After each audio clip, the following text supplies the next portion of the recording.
Hey guys, Game Prime here, and today I'm going to do something a little different because I kind of just want to talk about things. Today I'm going to be talking about my unscripted thoughts on the Paper Mario franchise and why I'm personally excited for Paper Mario: The Origami King, which comes out this week on Friday the 17th. Now, it's no surprise to anybody that I'm a huge Paper Mario fan. I did the first Paper Mario game and a little bit of Thousand Year Door on my channel here. I'm also playing through the Thousand Year Door on my multiplayer channel, 4Player Gamers, with my friends Cal and Jose, and I also played 64 with them on the channel, and I introduced them to the series. So, as a basis, the original Paper Mario games, and by original I mean the first three, and yes, I do count Super Paper Mario. And I'm probably going to be using terms that a lot of people have, but that's just how it's going to go. So the Storybook series, which is Paper Mario 64, Paper Mario: The Thousand Year Door, and Super Paper Mario. Those are the original three games, in my opinion. These are the ones that everybody loves, everybody talks about, and they're my personal favorite games. Going actually in order. I like Paper Mario 64 the best. I like Thousand Year Door the second best, probably, and then Super Paper Mario. They're all great games. I personally love Paper Mario 64 better than Thousand Year Door, because Thousand Year Door kind of did a few things weird as a sequel compared to the first one that I didn't really like. I just think that 64 is the better game, and people can fight me for that. I don't really care. I've said it many times before, and I'll stand to that statement to the day I die. Thousand Year Door, still a fantastic game, though. Still great, memories with it. Fantastic writing, music, locations, stuff of that nature. Super Paper Mario was a fun game and a very memorable game for the early Wii days, and I just remember getting it and playing it a lot, and it was a different Paper Mario adventure because it turned from a JRPG over to a 2D platformer with RPG elements to it, but a lot of what I liked about the first two games was still there, without going, heavily into it as like a review. It still had, the creative writing. It still had the chapters, to progress the game. The music was very similar to Thousand Year Door. You collected things in every chapter, like the last two. Like in Paper Mario 64, you collect the Star Spirits, and then you collect the Crystal Stars in Thousand Year Door, and then in Super Paper Mario, you collect the hearts. I forgot what they're called. The Pure Hearts. So those three games had something, going along with it. And not saying that the others didn't, because some do. But they were stylized, very similarly, kind of, like a storybook, because stories have chapters. So that's why those games are, referred to as the storybook games. I like those games a lot, and, I'll always be a fan of all of them, and I'll always go and replay Paper Mario 64 many times, I'd probably play it once every 2 years or so now, and playthrough's probably coming up next year that I'll do. But, yeah, so after that, the Mario and Luigi series came out and everything, and that kind of turned everything around. But in 2012, when Paper Mario Sticker Star came out for the 3DS, it just went in this weird direction, and they changed so much up with it. The notable things that I'll put here is that they changed the style of battling. Now you have disposable stickers, so like the disposable attacks, kind of like Kingdom Hearts Chain of Memories in a sense, but it's not really. They're similar, but not in the same, vein as it. And yeah, so like your attacks could get thrown, or not thrown away, but ran out over time, so you'd have to either find more or buy more. You didn't have your set options like you did in 64 and Thousand Year Door.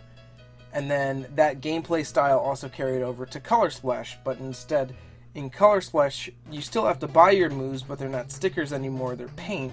So you have to fill up your paint card attack, swipe it up on the gamepad. It took forever. That was my biggest complaint with the Color Splash, was it took forever. But going back to Sticker Star real quick.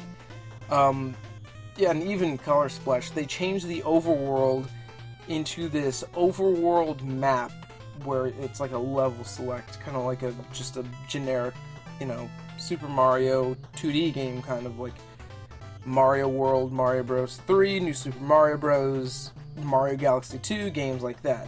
Now, I can excuse the old 8-bit and 16-bit games because it was revolutionary for them. But if any Mario game does an overworld now, in this day and age, it's purely lazy. It's one of the reasons why I didn't like Mario Galaxy 2 more than Mario Galaxy 1, and I'll be making that unscripted video sometime in the future. But it was also a big reason why I hated Sticker Star and disliked Color Splash, and I'll get into Color Splash in a second.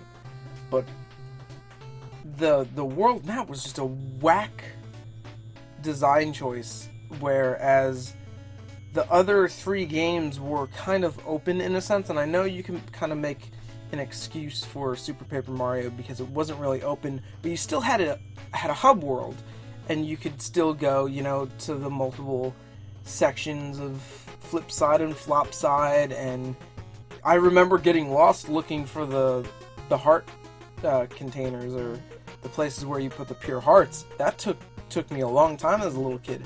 So the game was very open, and I got lost in Super Paper Mario a lot.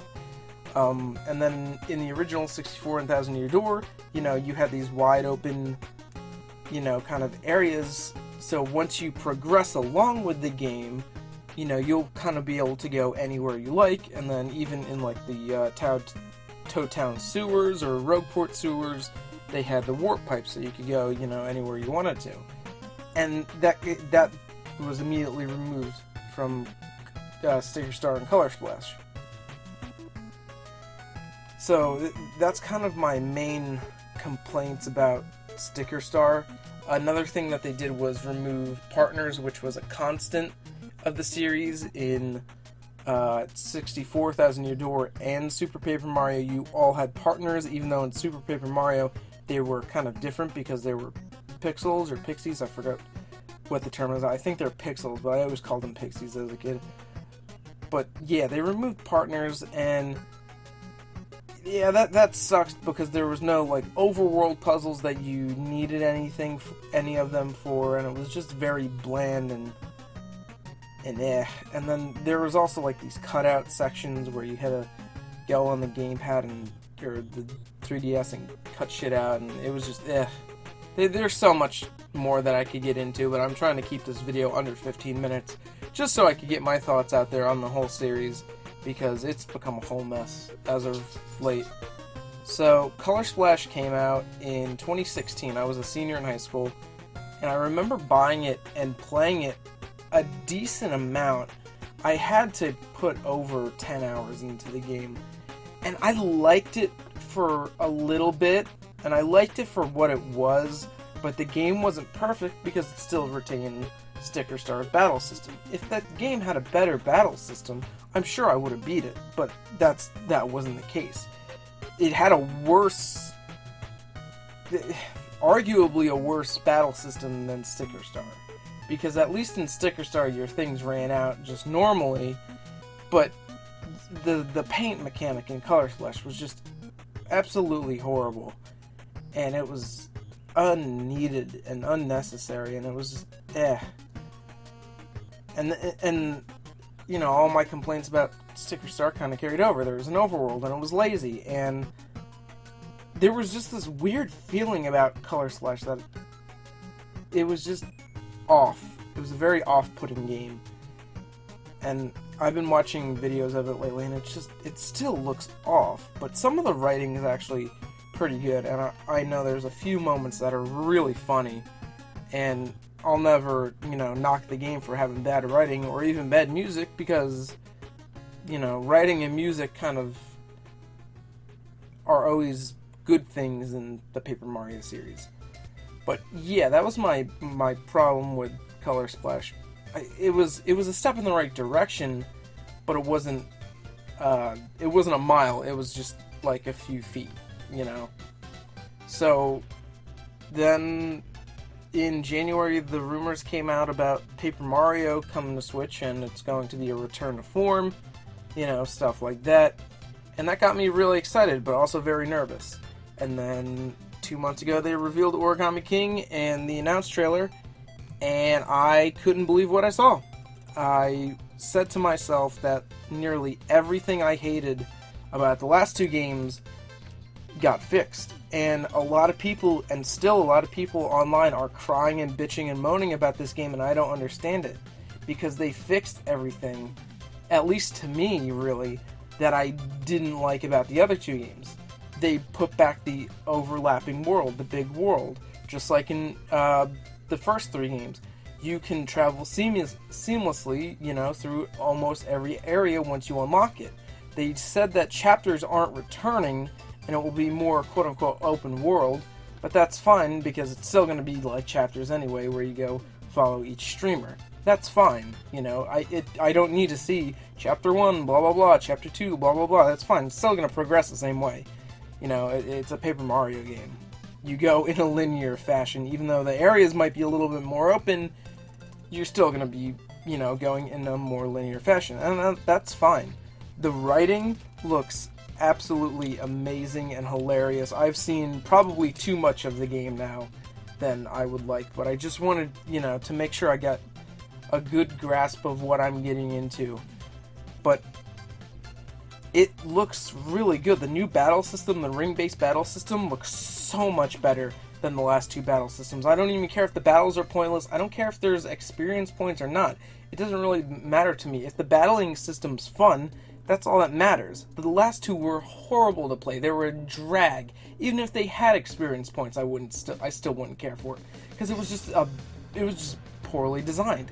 At least this battle system now looks like it's designed really well and will offer, you know, some kind of challenge and thought to it, because it's kind of, they said it was designed, you know, based off of Rubik's Cube. So that's fine. Partners are also back, but not in a big way, but they're still back. They're not going to be with you through the whole game. There's just going to be certain partners for each section, which is fine, because that's kind of how it was in the originals anyway, for the most part. Let me just say that one more time. For the most part, it was like that. Because, you know, sometimes you saw a crack in the wall, and you either needed Bombette, Bombery, or whatever the Boomer, that's the Super Paper Mario pixel, I don't know how I remember that.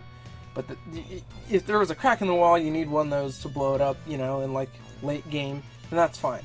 But usually you stuck with the character you just got in each chapter, and rarely went back. You know, once you get rid of Goombella or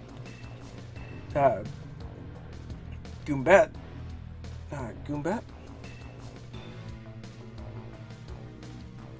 I think. It's late.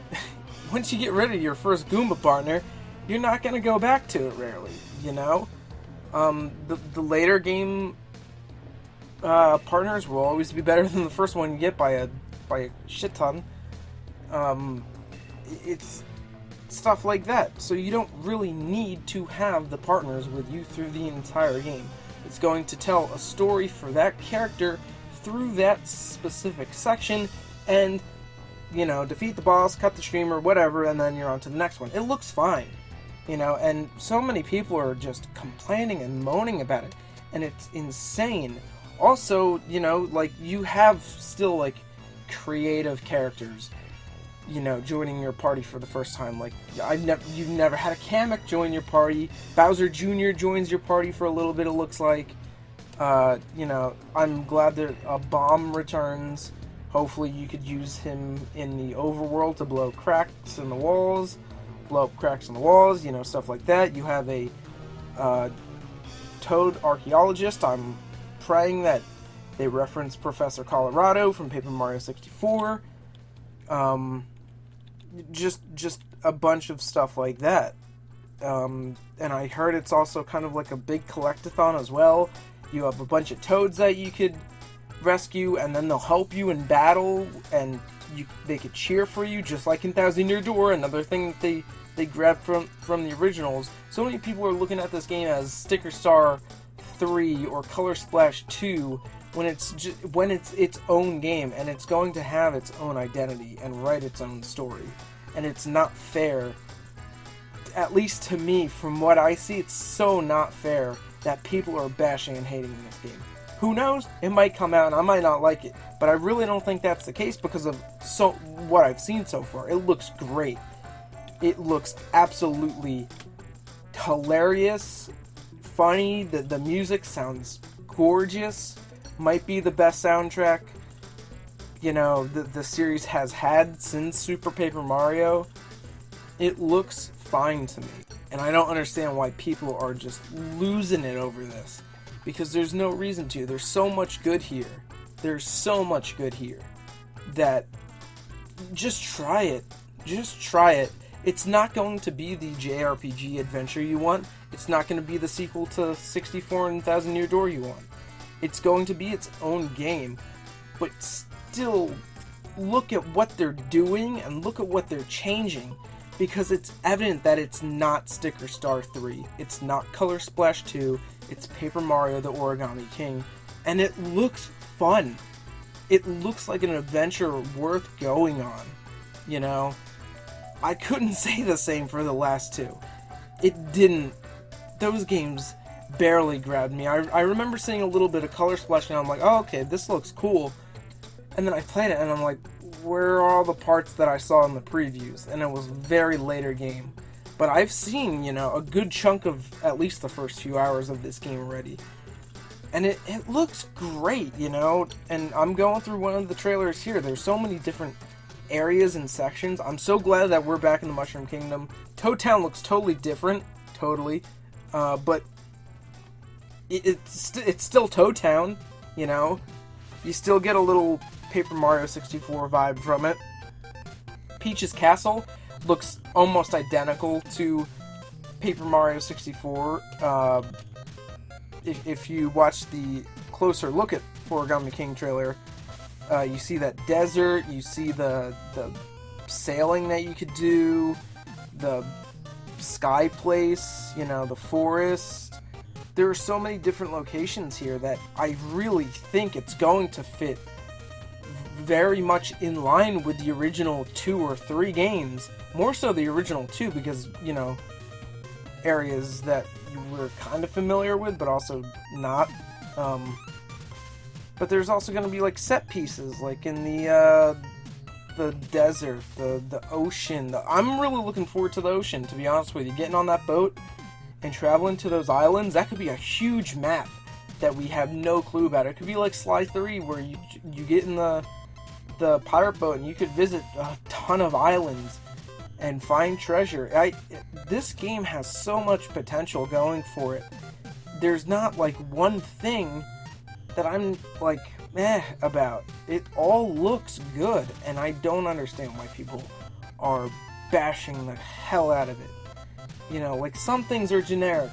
Yeah, there's probably one too many toads, but you know, I will excuse that because the game looks fun, and that's once again something I couldn't say about the last 2 Paper Mario games. They were not fun, especially Sticker Star. That was anti-fun. And the new battle system looks fine. You know, there are disposable attacks with durability, kind of going in line with Nintendo liking durability items or durable items. But you still, you know, your jump and hammer are now non-disposable. You'll have those through the entire game. Something that the last 2 games didn't have. You know, it's stuff like that.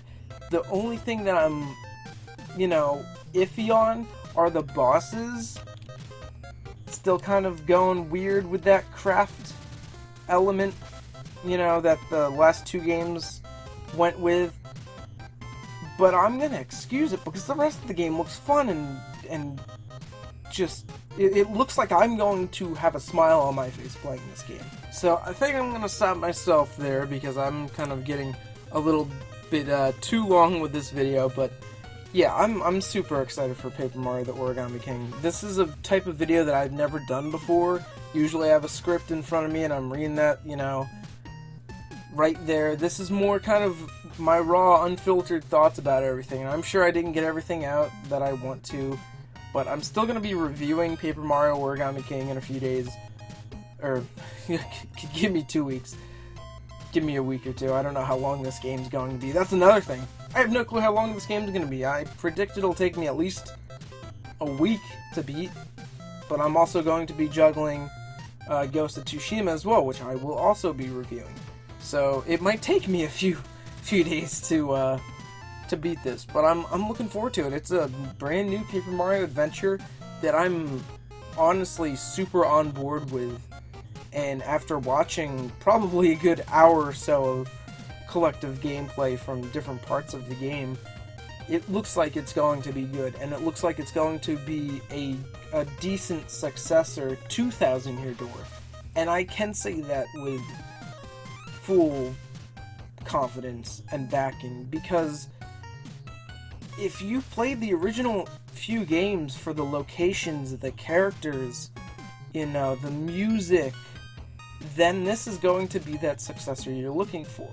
If you played it just for the JRPG battles, then I judge you, because this series is way much more than that, you know? And it's also kind of the reason why I can excuse Color Splash a little bit, because it had a lot going for it. Just didn't have it all going for it, because the battles suck. But Paper Mario, to me, was always about the adventure, the story, the characters, the location, the writing, the music. And that's all here in Origami King. You know? It wasn't there in Sticker Star, and some of it was there in Color Splash, but this game looks like it's a pretty perfect package of what I really like about this series. You know, obviously I miss the turn-based portions of 64 and Thousand Year Door. But it doesn't mean, you know, that they have to keep doing it over and over and over and over again. Look at Final Fantasy. That's a series, that's an RPG series that has branched out into many different RPG genres over the last 30 years. And I don't know how it was when they finally switched a genre, but I don't think people were complaining as much as they do with this. So, all I'm trying to say is, accept change with this series, and, you know, it might not be the Thousand Year Door sequel that you want, but it's more of a sequel to those games than you might think. And I'm sure I'm going to have a lot more to say in my review when it comes out sometime this month. But yeah, I'm really looking forward to the game. It looks so good. And Friday can't get here soon enough. And this video is probably going to be a pain to edit because I keep talking. So I'm going to stop here. If you guys like the video, give it a thumbs up. Let me know if you guys want me to do more raw, unfiltered discussion videos like this, unscripted, where I just kind of go off on a tangent. Because I do plan on doing one in the future about Mario Galaxy 2 and Mario Galaxy. So be prepared for that sometime in the future. But for now, just, yeah. Let me know what you guys think of Paper Mario the Origami King. At least give it a try, you know. Especially if you're a fan of the last, or the first two games, and not so much the last two that they made. Give this game a try, because it has a lot good going for it. And I think that anybody who's looking for a fun adventure is going to get that in Origami King. So, yeah. Subscribe to my channel. I will be putting out a review for that and tons of other games very soon. I also make game collecting videos, you know, a bunch of stuff. And also check out my multiplayer channel, 4Player Gamers. We're very, very unfiltered, and we play a bunch of multiplayer games, and we've done a full playthrough of Paper Mario 64, and we're currently doing a playthrough of the Thousand Year Door over there, so check that out if you want to see two people, along with myself, play the game for the very first time and experience it and experience it for all of its glory.